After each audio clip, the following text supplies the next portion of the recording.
It's your boy Cass back with another one.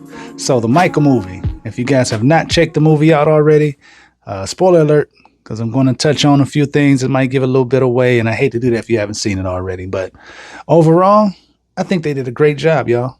It cost them about $170 million to make this movie, and obviously when you look at the production, I mean, it didn't have a lot of large, big name actors. They had people like Nia Long, of course, and a couple other familiar faces, but most of them, that money, I'm sure, went towards the production, and again, great movie, y'all. I mean, if you were a Michael fan growing up and, you enjoyed the things that Mr. Jackson did, in his early years, you won't be disappointed. I saw it earlier today, me and my girl and my baby. And, we must say we left there pleasantly, in good spirits about it. We felt good about it. And it's one of those movies that critics are saying that was not a great movie, but then who are the critics to say? It's one of those situations where you got to see it for yourself, because I think you should never really go on other people's words until you see it for yourself. And I found it to be true for a lot of movies. I'm like most people, movie going person. I think I'm a harsh critic, or when I, especially in Michael Jackson. I mean, because I'm old enough to remember when he was alive and when he was out here, making news and, doing what Michael does, shocking awe and his, mysteriousness, the things about him that were important to him, like I said, spoiler alert. It touches on his youthful years, and it kind of goes into what he became based on his experiences. Like, the critics are saying it was rushed, right? And I have to admit, it starts out that way. But once you see the movie, obviously you see why they did it, because I think they did a great job by rushing it, because it's such a story and there's so much information that they have to tell. You can't really put all that in 2 hours. And actually, moving isn't really even 2 hours. It's close to it. It gets a little personal. We know, for example, that certain characters were not in this movie. Janet wasn't in this movie. It didn't touch on his children at all. It gets to a place where it opens up with the Days of the Bad album. And a lot of his troubles really started after that album. I like to say that Mike had, two parts to his life. The early years as a kid, and then the bad years, the thriller years. And then there was the second half, which was turmoil and, allegations and, people making fun of him, and the decline of his, of his music in terms of what people were, running to the stores to buy, what Mike was known for. I mean, it's a sad story, really, if you think about it. I mean, I really think that his second half of his life was just all sadness. The best part was his kids. You know what I'm saying? Like, that was probably the most exciting part. And, but like I said, like they're talking about doing a sequel, maybe. I mean, I get it, because the way it goes off, because like I said, that second half of his life, they didn't really get into, they touched on, pretty much, like I said, they touched on his childhood and his upbringing, those years in Gary, Indiana, in that 2-bedroom home, and how harsh the father was. Now, that's another story. I've taken the time to listen to Joe's side of the story to some degree, based on interviews that I've watched that are out there. And I've listened to Mike and some of the interviews that he did, for example, with Oprah Winfrey, amongst some of the other people. And the stories are slightly different. Now, in my opinion, Joe doesn't really shy away from the accusations against him. He doesn't really deny them per se. He kind of hints around that he was tough, but he talks about how being tough is what saved them from the things that the other kids in the community in Indiana were going through. I have to admit, I think he makes some really good points, in his, in his defense, based on things that were being said. Like, for example, right, he said that they asked him, they said, well, do you think you were harsh? Do you think that you went a little too far with Michael and with his brothers and siblings. And, he doesn't say yes or no, but what he does say, express, he says that, well, if you think about it, none of our kids went to jail. They stayed out of the streets. None of them ended up dead before the age of, such and such, for example, 25-ish or so.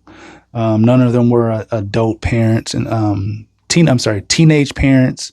Like, they all kind of figured it out. Now, others might argue that, well, you were on them so tough. When would they have had time to even, get involved in any of those things? Which I get that part too, but it's a two-way street. And at the end of the day, none of us were there. So we can't really, in fairness, we can't really say what was and what wasn't, because you truly don't know what's in the house unless you're in the house.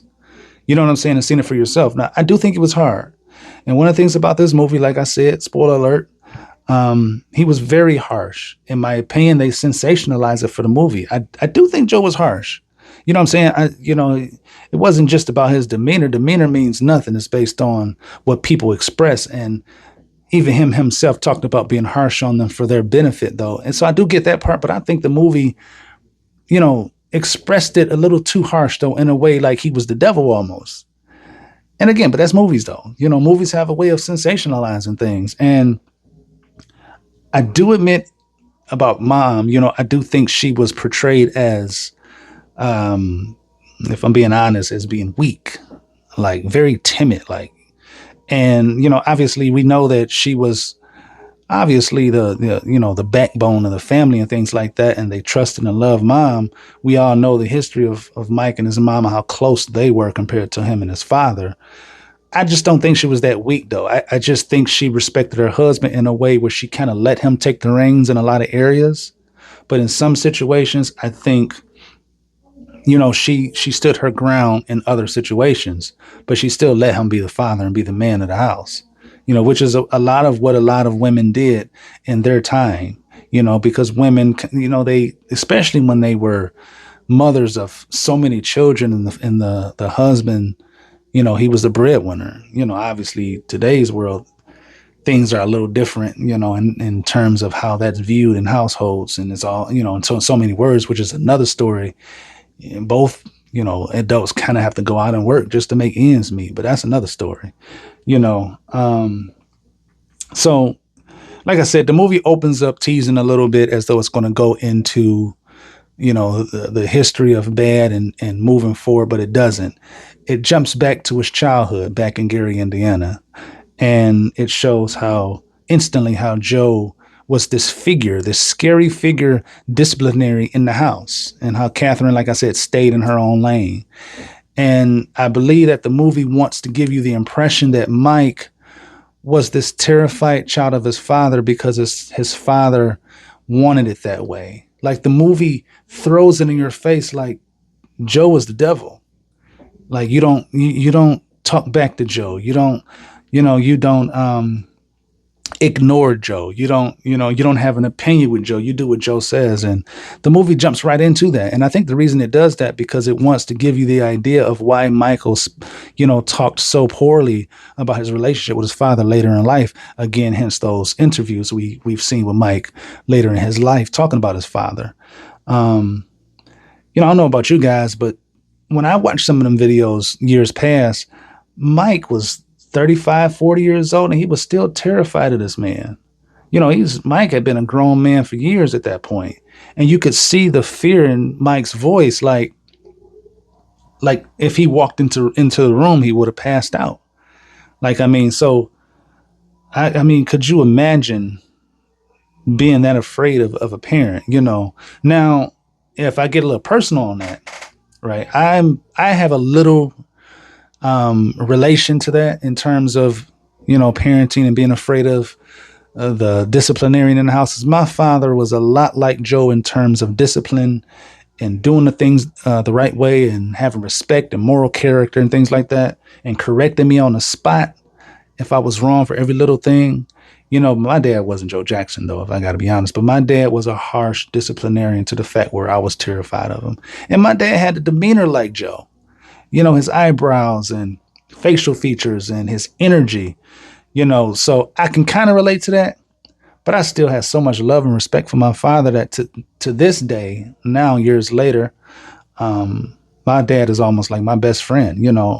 I think my dad's amazing, and I understand why he was the way he was. So maybe that's why I'm a little biased, in terms of Joe's and Mike's relationship, because maybe I can relate to a place where now I'm like, well, there was a place of him that was coming from a good place. There's a scene in the movie where Joe gets off work, and again, this is in the beginning of the movie, and you can see him approaching the home, and he's got his lunchbox. He's approaching the front door, and he just looks so defeated.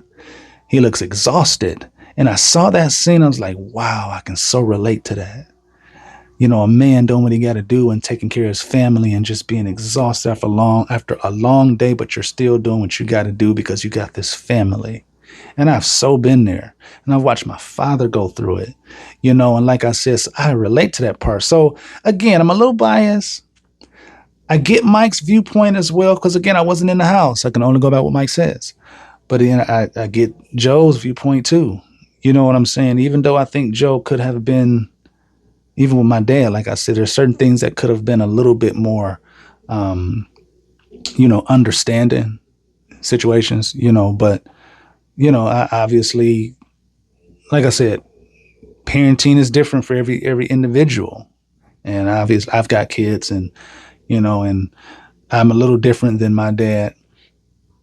And a lot of that is intentional, But so again, we can see that Joe is, in the beginning of that movie, a harsh disciplinarian. And again, it leads up to why Mike became as afraid as he was. And they spent a lot of time on that in the movie too. Like, they wanted you to truly understand that about Mike. But then it kind of ventures off into the business and how Mike and his brothers and, how they really got started in the business, and how Joe really was the backbone of that.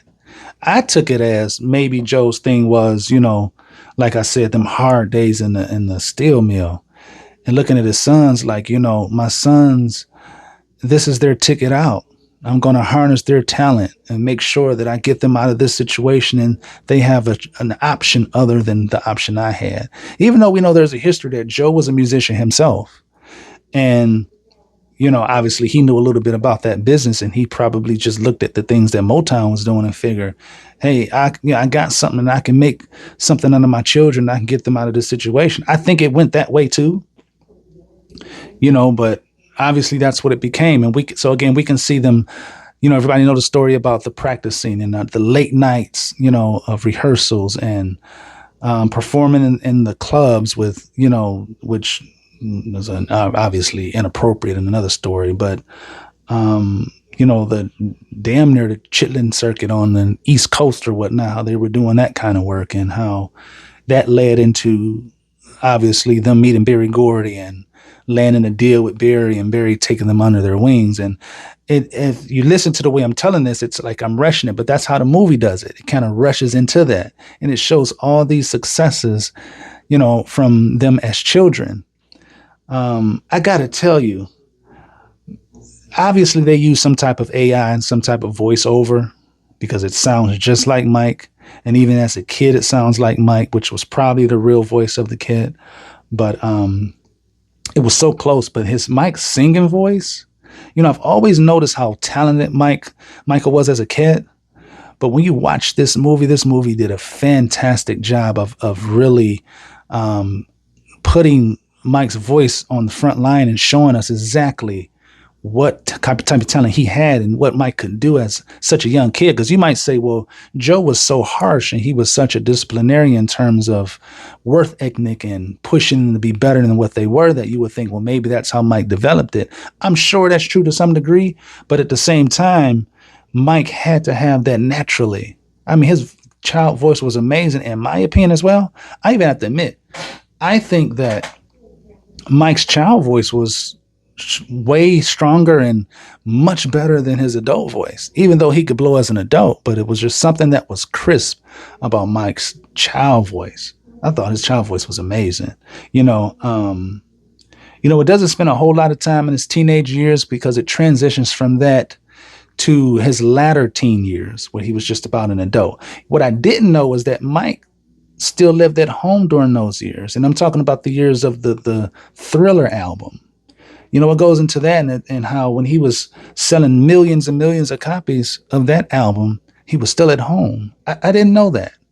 You know, obviously there's a little, there's YouTube, of course. So we can see a lot of things on YouTube, but unless you really went down a rabbit hole, this movie touches on things that aren't really just out there, you know, in a broad sense for everyone to see every day. Like there's just things that we see of Mike every day. Like we see people imitating him and we see impersonators and things like that. But when it comes to the story, so like I said, there's things like that I didn't know. Like the animals, like for example, Bubbles. We all know about Bubbles, and then the giraffe, which is another story. I like, how do you get a giraffe, man? Then he had a llama. I never knew that. And this is what I'm talking about. I didn't know that these are some of the things that he was doing. There's a scene in the movie where, as we know, he lived in California and they lived in a prestigious area of California at the time. He could be seen at night walking these animals like they're like they're dogs, like they're, the everyday house pet. But this dude had a llama walking down the street, singing his music and rehearsing music and writing music as, I guess that's the way he did it back then with, with his neighbors on the sideline. Like, what is this dude doing? Because it was normal to Mike. Like, you don't have one of these? Like, yeah, I've had them about 6 months now. You know what I'm saying? But, which this part of the story leads me to another part of the movie where this is just my opinion.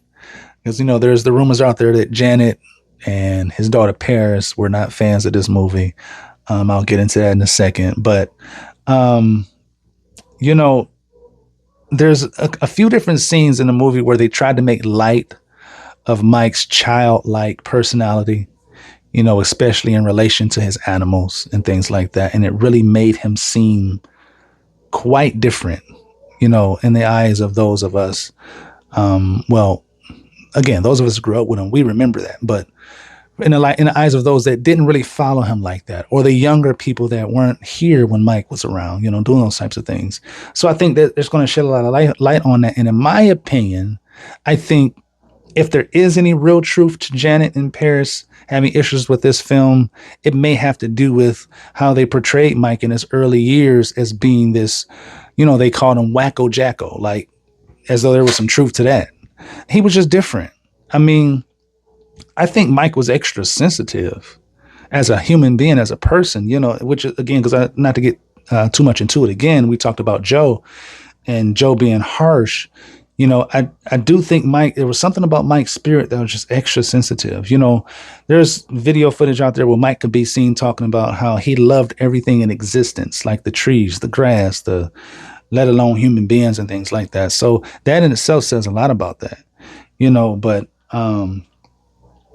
but no, I did a little research, and E.T., for example, has a video out there on YouTube where they're saying that they got an insider scoop that those rumors about Janet are not true, that Janet supposedly was having a back and forth with Jermaine, and they were sharing their, thoughts and opinions about the movie and how Janet was not going to be any part of it because she just didn't like, obviously the light that was shined on Michael and his life and how it made him seem weird. Like I said, they tried to make light of it in the movie. They tried to make jokes out of it. And a lot of us, I'm not going to lie, we were in the theater kind of having fun with it. It was, some of those things were hilarious to us. I mean, like, for example, the llama, he was walking a llama down streets of California, prestigious streets of California. That would be weird. We would laugh about that. I'm sure we were laughing about that years ago. But like I said, I mean, in my opinion, though, if that is the issue, even though E.T. says that they claim Janet says it's not true, I can see how that can be an issue. But at the same time, if it's true, though. I mean, none of that was too much of a secret from us. A lot of that we knew already. We can remember the animals. We can remember him dressing up like a prince in the Disney cartoons or movies or films or whatever it was from back in the day. We can remember the strange outfits, at least that we thought were strange. But in reality, that was just Michael's way of expressing himself. It worked because people loved him to death. You know what I'm saying?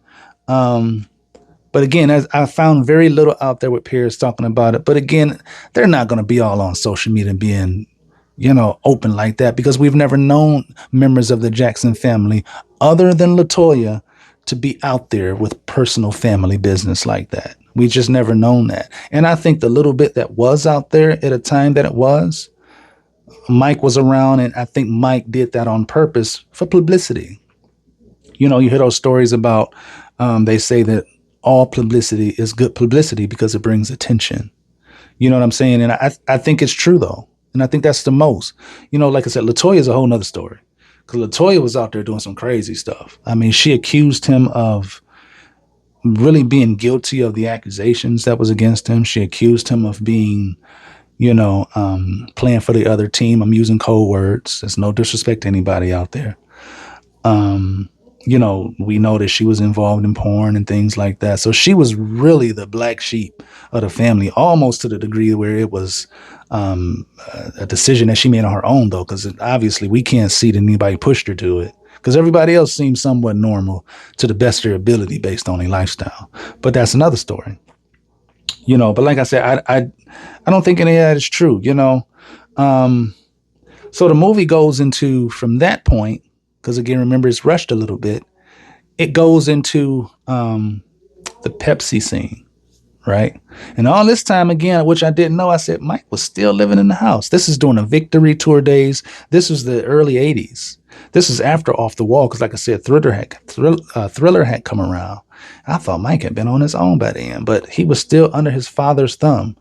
And it's crazy because he was so afraid of his father that he was afraid to stand up against him when he had the money to go. He didn't have to be there, but he was still there. And there's a scene where one of the guys in the movie asks him, say, Mike, you can go. You can be out on your own. He says, I'm not ready. But every time he needed to stand up to his dad and say no to something, he would have someone else do it. Like he just couldn't stand up to his father. Naturally, later, we know in life, he eventually stood up to him. But the impression I got later in life when he was still alive was he dealt with it by disappearing and not having a conversation. But again, we on the outside, so how could we really know what was really going on? You know what I'm saying? But but like I said, the fact that his father still had such control, of his life and how he was still calling the shots, like I said, they make the father out to be the devil in so many words. And I think a lot of it had to do with Mike being sensitive. Like, for example, his brothers, right? We know that his brothers, when they were late teens in their early 20s, stood up against Joe. Jermaine, we know, for example, he got involved with his children's mom at the time, and he was adamant that he was going to be with that woman. And Joe tried his best to control that. And Jermaine, in so many words, say, dude, I ain't listening to you. I'm a grown kid now, and I'm going to do whatever I need to do to be to do what I want to do and not be under your thumb, unlike what Mike was going through. And he left the house. And the crazy part about that was when they left Motown, I'm telling this story for those of you that remember it.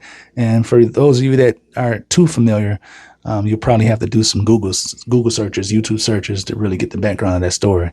But he ended up, when they left Motown, Jermaine ended up staying in Motown while they went to CBS as a family, But like I said, eventually Mike broke away, but it was after,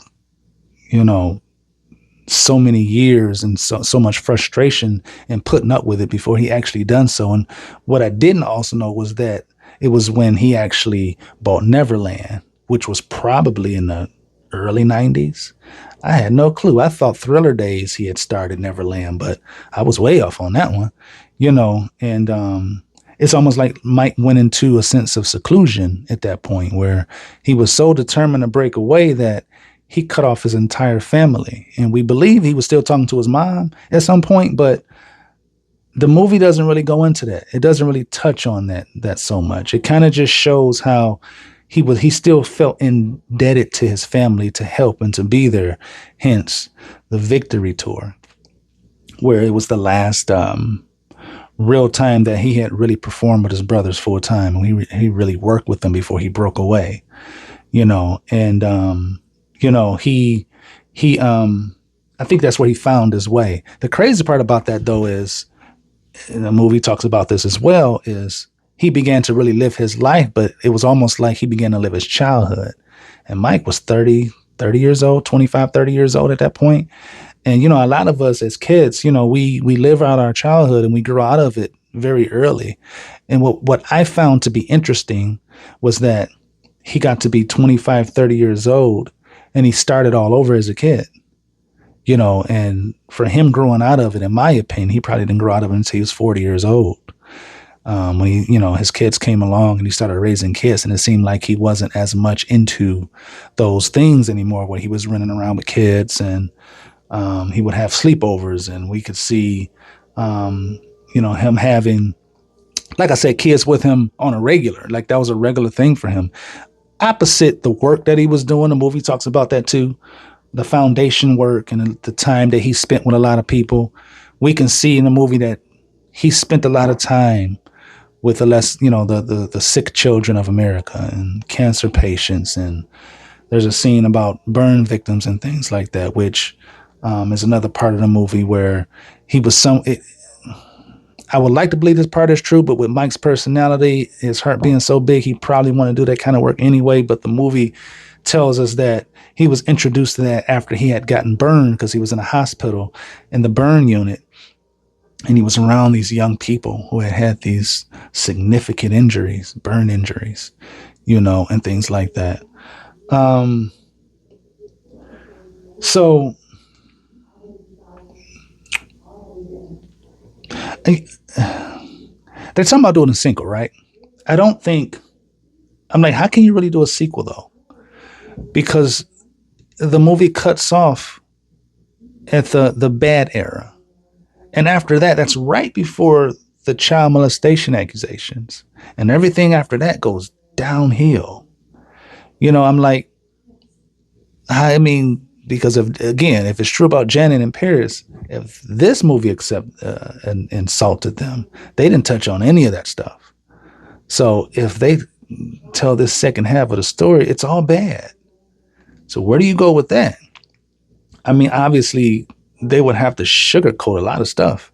And does that really make for a good movie? But if you're a fan, you'd appreciate it anyway, though. It wouldn't really be something you complain about. But some people want substance. They just want the negative stuff. I mean, negativity makes a good movie, right? You know how they say sex sells, but I wouldn't want to see that, though. I wouldn't want to see that side of Mike, where that's the story that they're telling. Because like I said, there's the molestation charges. There's the sleeping in the chamber, which I don't know why they made a big deal about that anyway. Mike probably set that up just for publicity.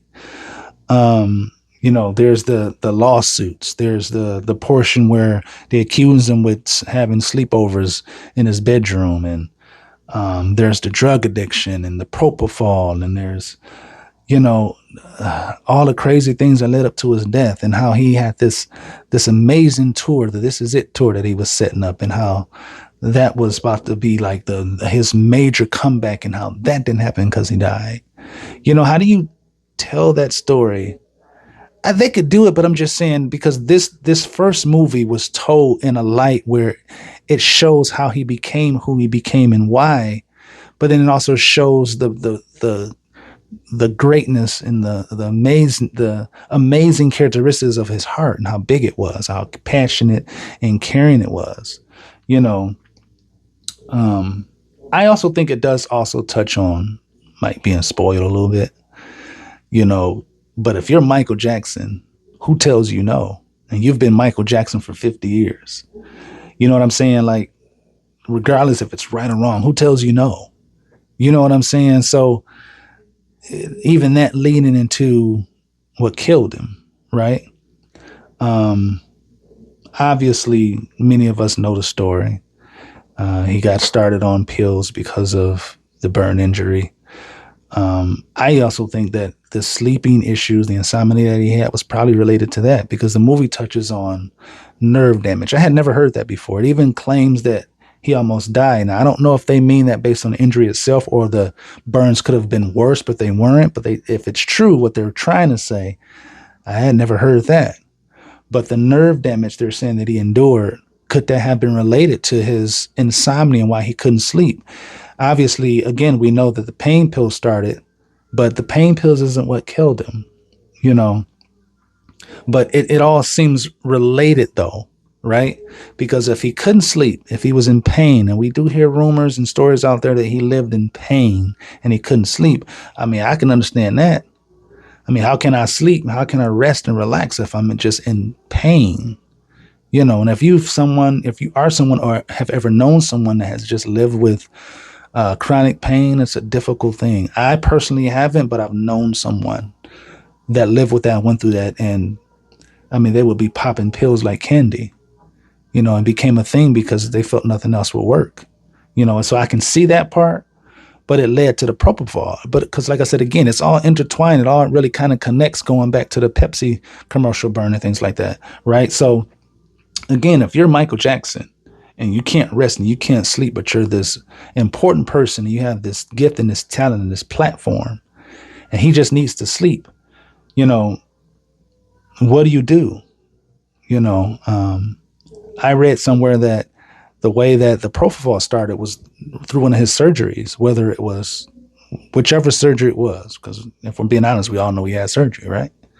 And that introduced him to it. And then once he got a glimpse of it, he was like, oh, I can use this to rest. And then he got hooked on it. To my understanding, he had been hooked on it for quite a few years once he started. And again, he found someone that would do it for him, even though he should have never had it. And for a little while, that doctor looked out for him and gave him what he wanted, what he asked for. He had people that he traveled with when he was on tour, and he was doing that stuff for a long time.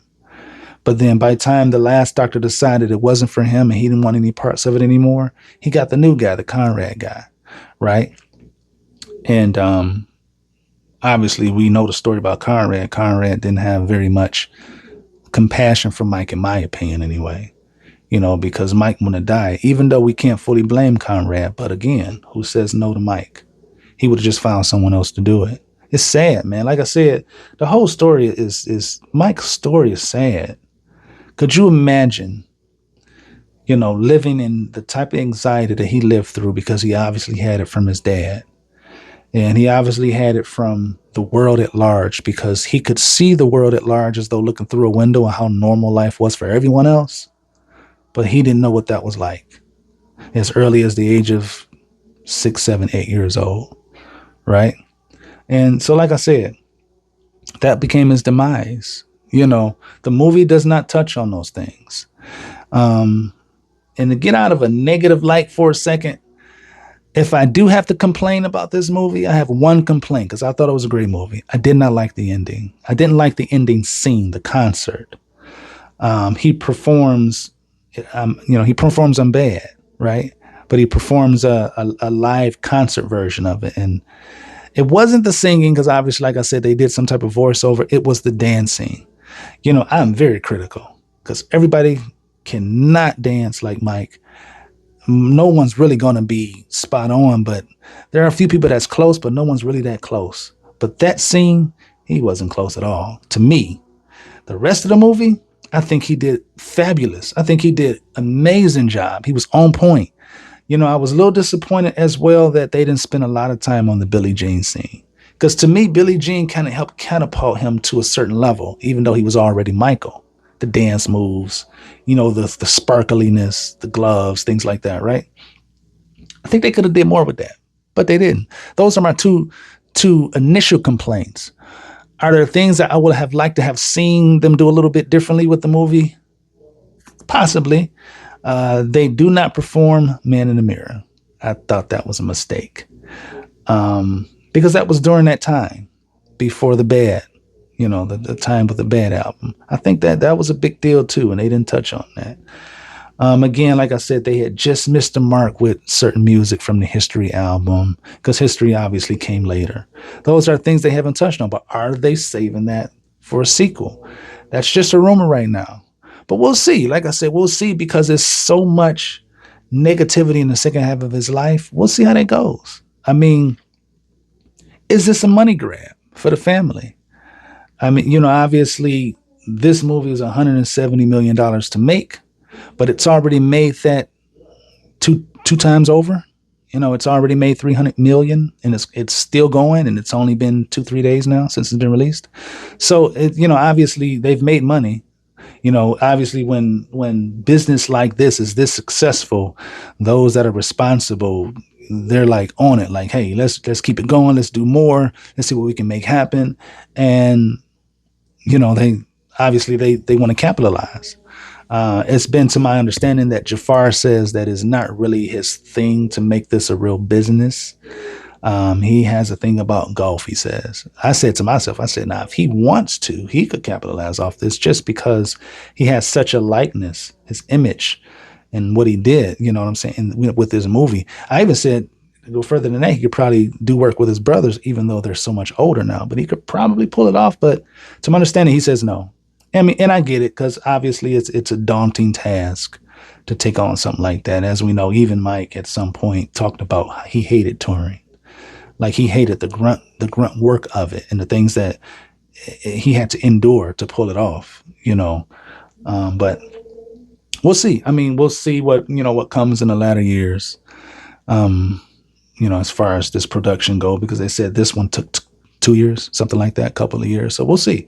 We'll see how it goes. I mean, obviously those of us who are fans would love to see it. I was excited when I sat down to watch it, because I more so, I think, because I wasn't expecting it to be as good as it was based on the critics, even though I needed to see for myself. But I was pleasantly surprised. I thought they did a great job, and like I said, if you have not seen it yet, I encourage you to go check it out. Have an open mind, try not to read too much into it, even if you're a harsh critic, which I am a harsh critic when it comes to films. But I don't just listen to the people. I go for me, Do I think it would be a mistake to make a new one? I think so. But hey, it's business. Business rules, you know what I'm saying, when it comes to money and big production and things like that. But we'll see how I go. You know what I'm saying? This is your boy Cass. Give me your opinions on it. If you've seen it, if you haven't seen it, let's talk about it a little bit. And we'll go from there. Peace.